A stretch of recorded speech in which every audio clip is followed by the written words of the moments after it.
Danny Cole stood at the observation window of the Endurance and watched the stars drift by like snowflakes caught in slow motion.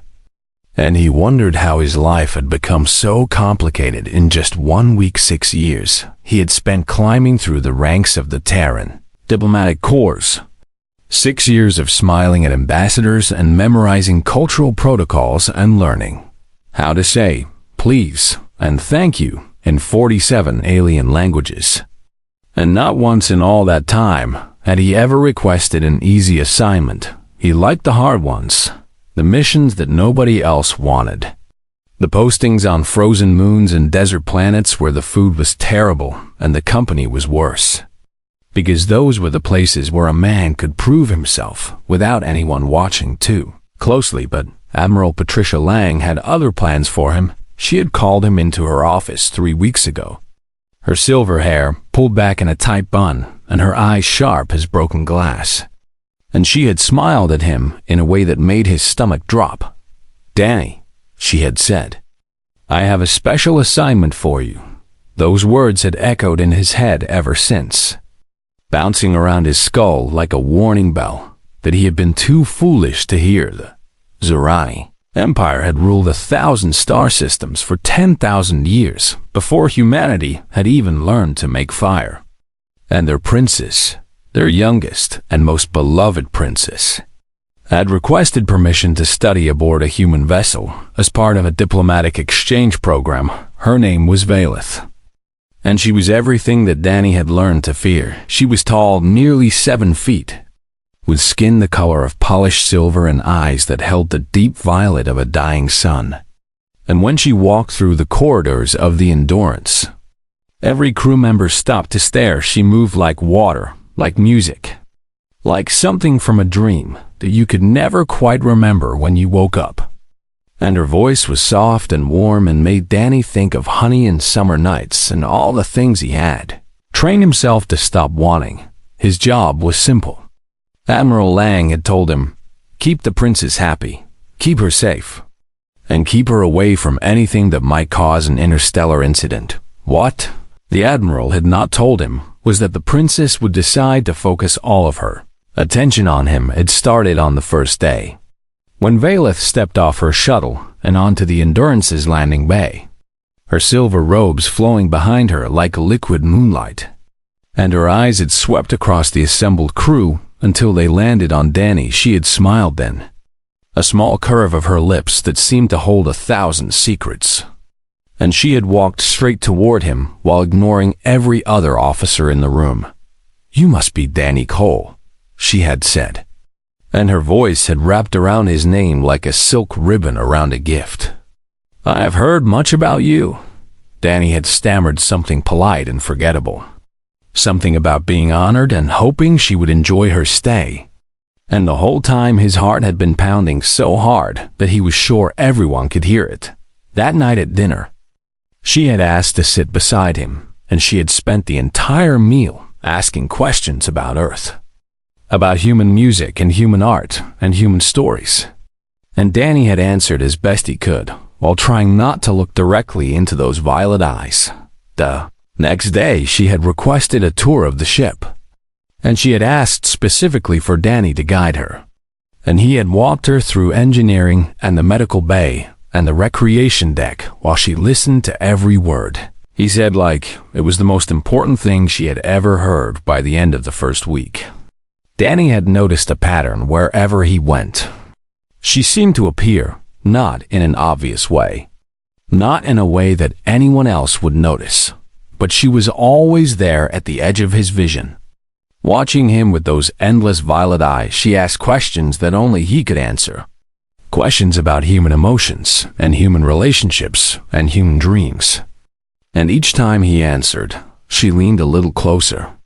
And each time she leaned closer, Danny felt his walls begin to crack. Commander Laura Mitchell was the first to notice that something was wrong. She found Danny in the cargo bay one evening, hiding behind a stack of supply crates and pretending to check inventory on his datapad.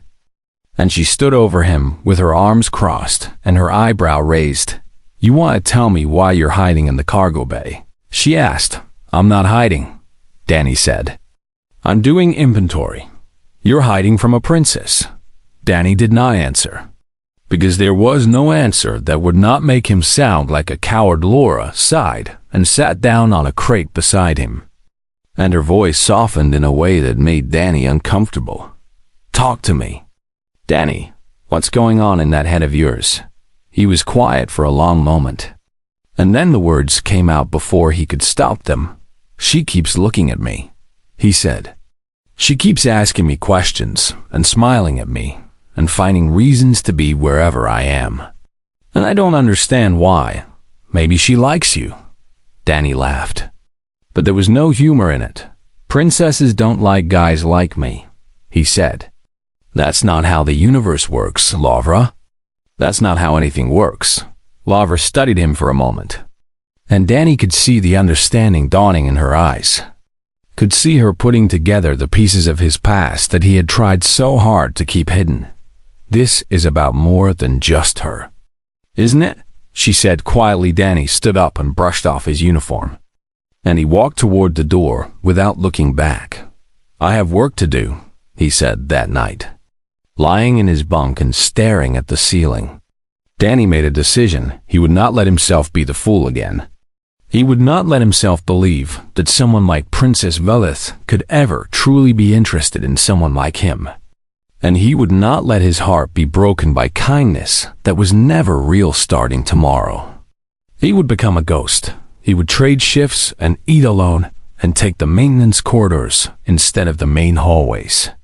And he would avoid Princess Velith until this mission was over and she returned to her empire and forgot that he ever existed. It was the smart thing to do, the safe thing to do, the only thing that made sense. So why did it feel so much like running away? 3 weeks passed, and Danny Cole became something less than a man and something more than a shadow. He learned the schedule of every crew member on the Endurance, learned when they woke and when they slept and when they took their breaks, and he built his entire life around the single goal of never being in the same room as Princess Velith's friend Kevin Price. Thought he had lost his mind. You traded another shift with me, Kevin said one morning, cornering Danny in the weapons locker where he had been pretending to calibrate energy cells. That's the 5th time this week. And I'm starting to think you've joined some kind of cult that only meets during gamma shift. Danny shrugged and kept his eyes on his work. I like the quiet, he said. You like avoiding that princess is what you like. Kevin replied, half the crew has noticed, Danny, and the other half is too polite to say anything. Let them notice. Kevin leaned against the wall and crossed his arms, and his voice dropped to something close to a whisper. She asks about you, you know. Every single day she asks where you are and why you don't come to the briefings anymore. And every single day, Commander Mitchell has to make up some excuse about special assignments and classified work. Danny felt something twist in his chest. Something that might have been guilt or might have been fear or might have been something else entirely. But he pushed it down and locked it away, where he kept all the things he did not want to feel. She stopped asking eventually, he said. Kevin shook his head and walked away. And Danny was left alone with the hum of the ship and the weight of his own silence. The days blurred together after that, each one the same as the one before. Wake up in his quarters and eat. Breakfast alone and take the maintenance corridors to his station and work until his eyes burned, and then sneak back to his quarters and lie awake in the dark. He told himself it was working. Told himself that the distance he had created was exactly what he needed. Told himself that Princess Velith would eventually realize that he was nothing special and move on to more interesting things. But then he started hearing the stories Ensign Chris Tanner mentioned at lunch one day, that the princess had stopped coming to the mess hall, that she had started taking her meals alone in her quarters, that she no longer smiled at his jokes the way she used to. Specialist Amy Dawson said that she had seen Velith in the botanical garden late at night, standing among the roses and staring out at the stars with an expression that looked almost like grief and Corvith. the towering Zerani warrior who served as the princess's personal guard, had started watching Danny with eyes that burned like cold fire whenever they passed in the corridors. Danny tried to ignore all of it, tried to convince himself that whatever was happening with the princess had nothing to do with him. But the truth was harder to escape than he had expected one evening. Commander Lara Mitchell found him in his quarters and demanded to know what he thought he was doing. "You're destroying this mission," she said, her voice sharp enough to cut glass. "The Zerani sent their princess to learn about humanity. And you, the one person assigned to help her, have completely disappeared. I'm doing my job," Danny said. "You're hiding in your room like a scared child." Danny felt his jaw tighten, felt the old anger rise up in his throat, but he swallowed it down and kept his voice steady, with respect. "Commander, you don't understand the situation." Lara sat down on the edge of his bunk and looked at him with something that might have been pity, or might have been frustration, or might have been both at once. "Then explain it to me," she said. "Explain to me why a decorated diplomat with 6 years of experience is running away from a princess who's done nothing but show interest in him." Danny was quiet for a long moment, and when he finally spoke, his voice was barely louder than a whisper. "Because the last time someone like her showed interest in someone like me, it was a game," he said.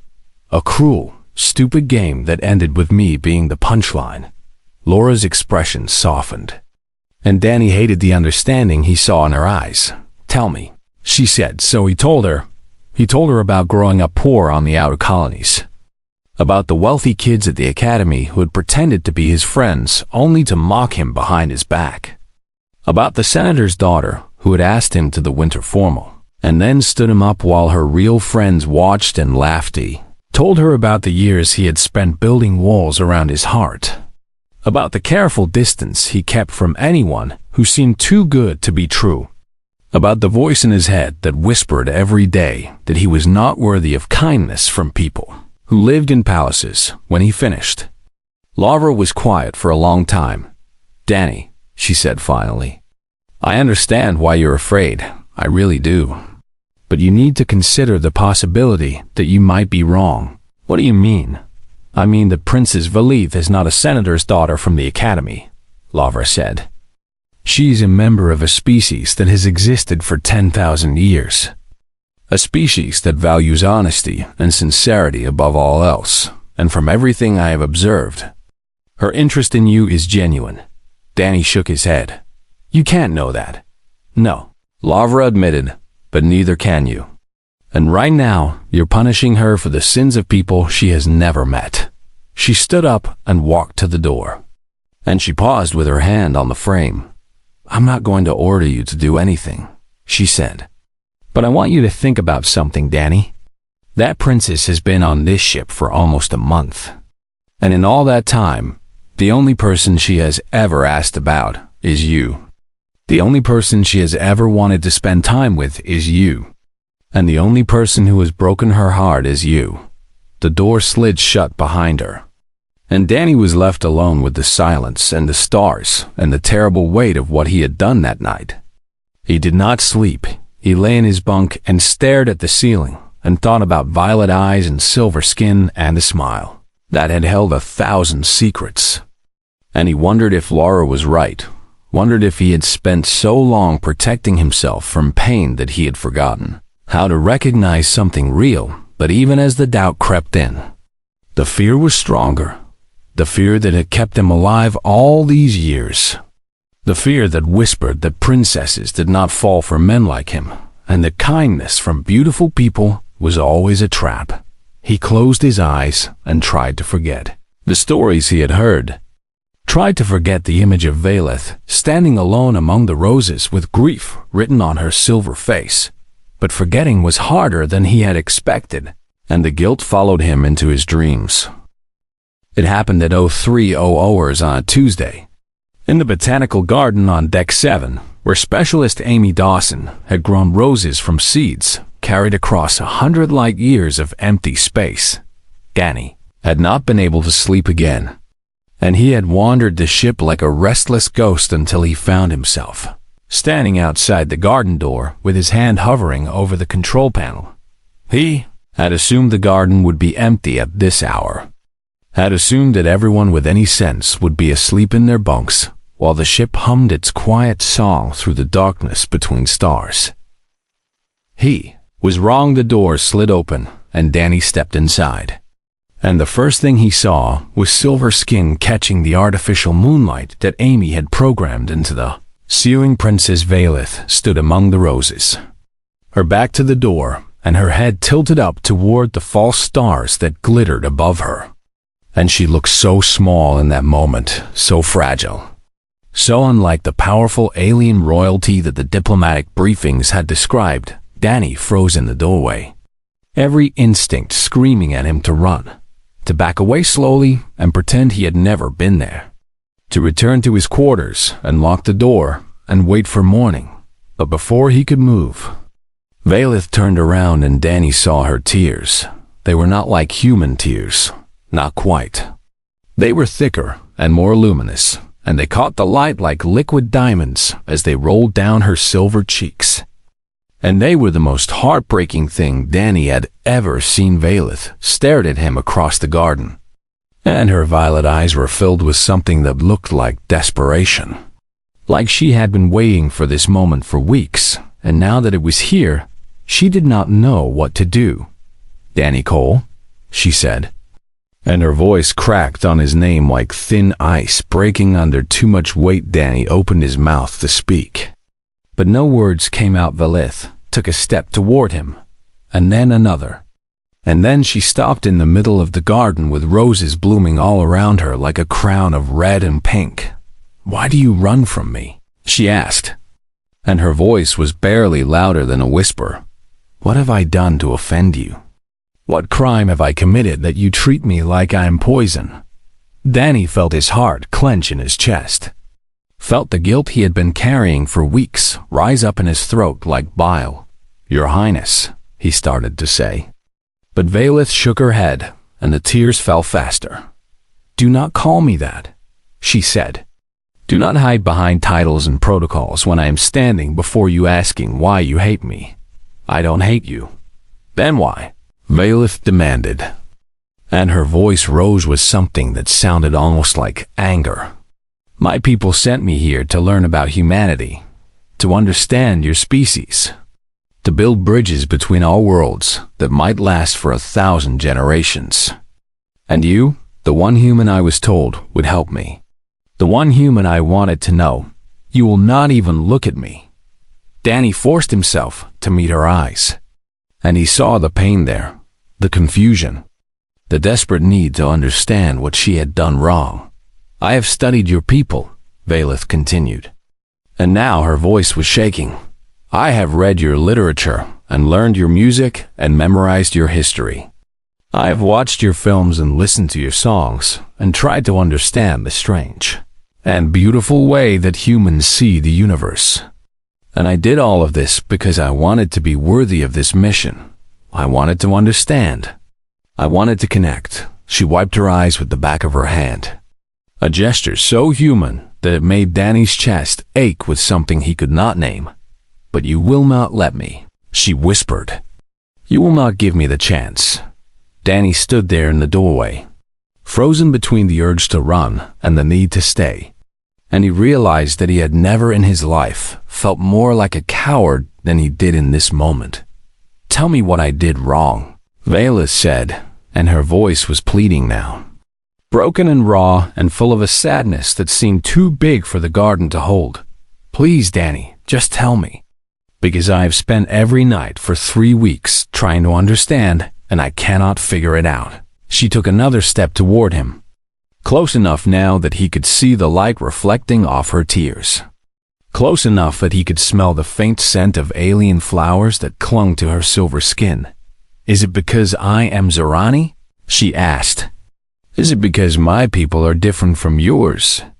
Because my skin is silver, and my eyes are strange, and I do not understand all of your customs?" "No," Danny said, and the word came out rough and broken. "No. Is not that Then what is it? Valeth demanded. What is so terrible about me that you cannot even be in the same room? Danny closed his eyes and took a deep breath, and he felt something crack inside him. Something old and hard and tired that had been holding him together for years. It's not you, he said finally. It's me. Valeth stared at him, and he could see the confusion in her violet eyes. Could see her trying to make sense of words that probably sounded like nonsense. I don't understand. I know, Danny said. And I'm sorry. I'm so sorry. Valeth. It was the first time he had ever used her name without a title. And he saw the surprise flash across her face. Saw the way her eyes widened and her lips parted slightly. I wasn't avoiding you because I disliked you, Danny said. And the words came slowly, painfully, like pulling splinters from his own heart. I was avoiding you because I was afraid. Afraid of what? Danny looked at her, really looked at her. And he saw not a princess or an alien or a diplomatic assignment, but a person. A young woman far from home who had reached out in kindness and been met with nothing but silence and rejection. Afraid of you, he admitted. Afraid of what you might mean. Afraid of what it might feel like if I let myself believe that your interest was real. Valeth's tears had stopped now, and she was watching him with an intensity that made him want to look away. But he didn't for the first time in weeks. He didn't run. I need to tell you a story, he said. A story about why humans like me learn to fear kindness from people like you. Valeth nodded slowly, and she reached out and took his hand in hers. Her silver fingers warm against his skin. Then tell me, she said softly. I'm listening. They sat down together among the roses, the artificial moonlight casting soft shadows across their faces. And Danny began to speak. He told her about the outer colonies where he had grown up, about the mining stations and cargo depots where his father had worked double shifts just to keep food on the table, about the second-hand clothes in the cramped apartments and the constant feeling that he was somehow less than the other kids who came from better places. He told her about the academy, about the shiny buildings and the wealthy students who had never known hunger or struggle or the fear of not being enough, about how he had worked twice as hard as anyone else just to prove that a colony kid could belong in those hallowed halls. And then he told her about the senator's daughter. Her name was Caroline, and she had been beautiful in the way that expensive things are beautiful, with perfect hair and perfect teeth and a smile that could make you forget everything you had ever learned about protecting yourself. She had approached Danny in the library one evening, had sat down across from him and asked about his studies and laughed at his jokes and looked at him like he was the most interesting person in the room. And Danny had been young enough and foolish enough to believe that it was real. For 3 months she had been his friend, or so he thought, and then she had asked him to the winter formal. And Danny had said yes because he had never been asked to anything by anyone, and he did not know how to say no to something that felt like a miracle. The night of the dance, he had dressed in his best uniform and waited outside the grand ballroom with flowers in his hand and hope in his heart. And he had waited for 2 hours while the other students walked past him with knowing smiles and barely hidden laughter. Caroline never came instead. She had sent her friends to tell him that it had all been a joke, that the idea of someone like her actually wanting someone like him was hilarious, that he should go back to the outer colonies where he belonged. Danny had stood there in the hallway with wilting flowers and a shattered heart, and he had learned a lesson that he would carry for the rest of his life. Beautiful people with power do not love people like me, he said to Valeth. When they show interest, it is a game. A cruel trick designed to make you feel foolish for ever believing you were worthy of their attention. Valeth had been silent throughout his story, her hand still resting in his. And now she looked at him with eyes that held something deeper than pity.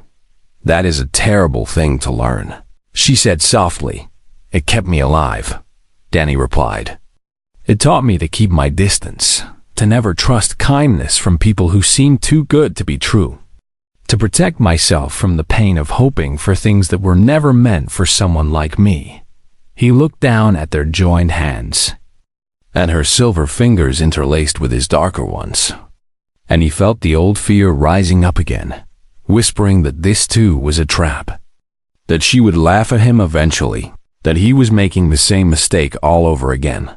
So when you started showing interest in me, he continued, when you asked questions and sought my company and looked at me like I mattered, all I could hear was that voice telling me to run, telling me that it couldn't be real, telling me that I was about to be the fool again. He looked up and met her violet eyes. I wasn't avoiding you because you did something wrong, he said. I was avoiding you because I was afraid that you might actually be real, and I didn't know how to handle that.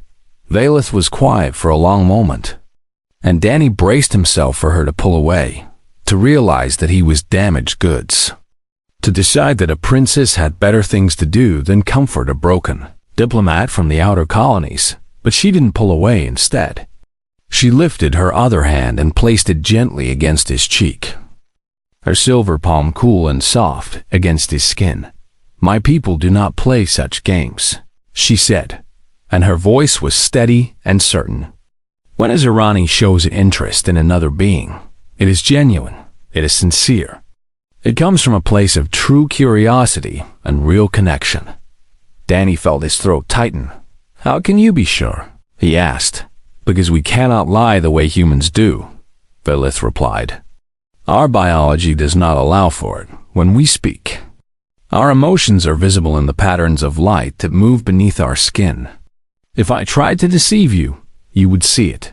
She turned her hand so that her wrist was facing up, and Danny saw faint traces of violet light moving just beneath the surface of her silver skin, swirling in patterns that he could not read, but that seemed somehow honest. When I asked about your world, it was because I genuinely wanted to know, Valeth continued. When I sought your company, it was because something in you called to something in me. When I smiled at you, it was because your presence made me happy.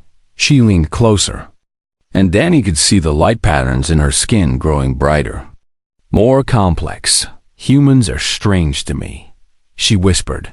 You have done impossible things. You have conquered the stars and survived plagues and built wonders that make my people weep with envy. And yet you are so afraid of each other, so afraid of being hurt that you hurt yourselves first. Danny felt something shift inside him, something that had been locked away for so long that he had forgotten it was there. I spent my whole life building walls, he admitted. I thought they were keeping me safe. Were they? Danny thought about the years of loneliness, the failed relationships, the moments of connection that he had sabotaged before they could become something real. And he realized that the answer was no, walls had not kept him safe. They had only kept him alone. I'm sorry, he said, and his voice was rough with emotion. I'm sorry for avoiding you, for making you feel like you had done something wrong, for punishing you for the sins of people you have never met. Valeth smiled then, and it was like watching the sunrise over an alien world. Beautiful and strange and full of promise. Humans apologize a great deal, she observed. We have a lot to apologize for. Perhaps, she agreed. But perhaps you also have a great deal to offer. If you can find the courage to stop running. She stood up and held out her hand, and Danny looked at it for a long moment, feeling the old fear and the new hope battling inside his chest. Then he reached out and took her hand, and he let her pull him to his feet. I don't know how to do this, he admitted. I don't know how to trust someone the way you're asking me to trust you. Valeth squeezed his hand gently. Then we will learn together, she said. That is what this exchange was always supposed to be about. Was it not? Two peoples learning to understand each other, to trust each other, to build something new. Danny looked into her violet eyes and saw no deception there, no hidden laughter, no cruel game waiting to unfold. He saw only sincerity, only warmth, only the genuine desire to connect, and for the first time in years, he allowed himself to hope. The next morning, Danny Cole walked into the mess hall during peak breakfast hours and sat down directly across from Princess Violith. The entire room fell silent. Ensign Chris Tanner froze with a forkful of eggs halfway to his mouth. Specialist Amy Dawson nearly choked on her coffee.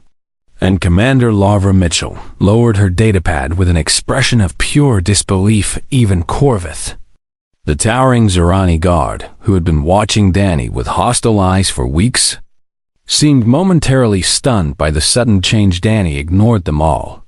"Tell me about your home," he said to Valith. "The real version, not the diplomatic briefings. Not the official history. I want to know what it was like growing up in the palace. What you ate for breakfast, what games you played as a child." Valith smiled, and the violet light beneath her silver skin danced with patterns that Danny was beginning to recognize as joy. "You want to know about my childhood breakfast?" she asked, and there was warmth and humor in her voice. "I want to know everything." She leaned forward, and she began to talk. And Danny listened like her words were the most important sounds in the universe. The weeks that followed were unlike anything Danny had experienced before. Every day brought new conversations, new discoveries, new moments of connection that left him feeling like he was learning to breathe for the first time in his life. Valith told him about the singing forests of her homeworld, about the trees that hummed with bioluminescent light, and the rivers that flowed with water, so clear you could see all the way to the bottom, even in the deepest parts. About the festivals where her people danced beneath 3 moons and celebrated the turning of seasons that lasted longer than human centuries. And Danny told her about Earth, about the oceans and the mountains and the cities that never slept, about baseball games and summer barbecues and the way the sky turned orange and pink at sunset, about the music that made humans cry and the stories that made them believe in heroes. But more than that, he told her about the parts of humanity that the diplomatic briefings never mentioned. He told her about resilience, about how humans had survived ice ages and plagues and wars that nearly destroyed them, about how they had picked themselves up from the ashes again and again and again. He told her about love, about the way humans would sacrifice everything for the people they cared about parents who worked themselves to the bone for their children, and soldiers who threw themselves on grenades for their friends, and ordinary people who did extraordinary things simply because someone needed help. He told her about hope, about the stubborn, irrational, beautiful belief that tomorrow could be better than today, about the way humans kept dreaming even when every logical part of their brain said they should give up. And Valith listened with wonder in her violet eyes, and the light patterns beneath her skin grew more complex and more beautiful. With every passing day, the crew of the Endurance noticed the change. Kevin Price stopped asking questions and started smiling whenever he saw Danny and Valith together. Commander Laura Mitchell watched from a distance with an expression of quiet satisfaction, and even Corvith's hostility slowly transformed into something that looked almost like respect. But the biggest change was in Danny himself. The walls he had spent so many years building were crumbling, and instead of feeling vulnerable, he felt free. Free to laugh without checking to see if someone was laughing at him. Free to care without waiting for the betrayal. Free to be himself without the constant fear that who he was would never be enough. When the Endurance finally returned to Earth 6 months later, Danny was not the same man who had left. He stood on the observation deck and watched the blue planet grow larger in the viewport. And Valith stood beside him with her hand in his, and he realized that somewhere along the way, he had stopped running. Admiral Patricia Lang was waiting for them when they disembarked, and her sharp eyes swept over Danny and Valith with an expression that was impossible to read. "The Zerani High Council has been in contact," she said. "They want to offer humanity access to their medical technology, their agricultural systems, their scientific databases, things they have guarded for millennia." Danny blinked in surprise. "Why?" The Admiral's gaze shifted to Valeth, who smiled and squeezed Danny's hand. Because of what Princess Valeth reported, Lang continued. Because of what she learned during her time aboard the Endurance. Danny turned to Valeth with a question in his eyes, and she lifted her chin with quiet pride. I told them that humans are the most remarkable species I have ever encountered, she said. I told them that you are flawed and afraid, and sometimes cruel to each other, but that you are also brave beyond measure and kind beyond reason and capable of love that defies all logic. She reached up and touched his face, and the light beneath her skin blazed with emotions that Danny was only beginning to understand. I told them that a human taught me what it means to trust, she continued. That a man who had been hurt so badly that he forgot how to hope, found the courage to hope again. And that if humans can overcome their own fear and pain to reach out to each other, then they can be trusted to reach out to the stars. Admiral Lang cleared her throat, and Danny realized that he had been staring at Valeth like she was the only person in the room. The council wants to know what changed, the Admiral said. What made the princess go from a curious observer to a passionate advocate for full alliance? Danny thought about roses in artificial moonlight, about tears on silver skin, about a hand reaching out across the void between two hearts that had both learned to be afraid. Humans are terrifying, he said finally. We are loud and messy and we break everything we touch. We hurt each other and we lie to each other. And we build walls so high that sometimes we forget there's a world on the other side. He looked at Valeth, and she smiled at him with all the warmth of 1,000 suns. But we also fix what we break, he continued. We love harder than we should. We hope even when hope is foolish. And sometimes, when we're very lucky, we find someone who makes us brave enough to tear down our own walls. Admiral Lang was quiet for a moment, and then she nodded slowly. I think I understand, she said, but Danny knew that she didn't, not really. Because what had happened between him and Valeth was not something that could be explained in reports or briefings or diplomatic summaries. It was something that could only be felt. A connection between two souls who had found each other across the impossible distance between stars. He looked out the window at the earth below, at the planet where he had learned to be afraid, and he realized that he was not afraid anymore. The universe was vast and strange and full of wonders. And somewhere out there, in the space between the stars, there was room for humans and Zerani and all the other beings who were brave enough to reach out across the darkness. All you had to do was stop running, and Danny Cole, the diplomat from the outer colonies who had spent his whole life building walls, had finally learned how to stand still.